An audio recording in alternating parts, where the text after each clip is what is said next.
Online, you'll find a great number of quizzes and lighthearted BuzzFeed articles about who you should date, what you should study, and where you should live.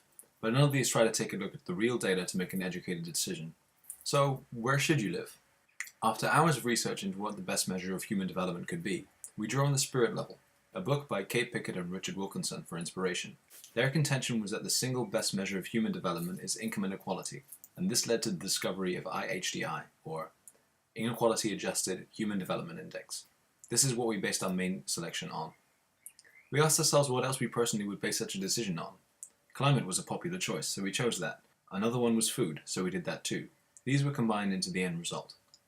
In our visualization, you can first select your favorite color. I'm going to choose Grello.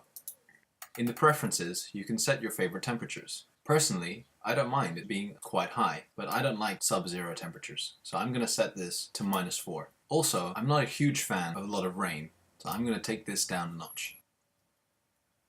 I'm also not a very big fan of huge temperature changes during the year, so I'm going to take this up 2 notches. So, let's filter the food selection. Looking at this, I think I do care about obesity and diabetes, but food price level, I don't mind too much, so I'm going to unselect this.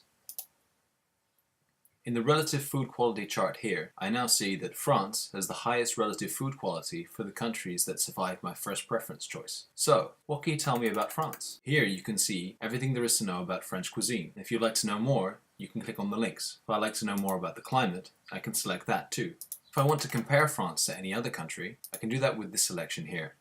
Here, it shows me the relative IHDI of France in the selection that I've chosen. I see Australia might have been a better choice, but looking at the absolute values, I see that there's not much difference. Looking at the scatter plot, I can change the color variable, the size variables, and the Y and X axis variables, and this can further inform my decision.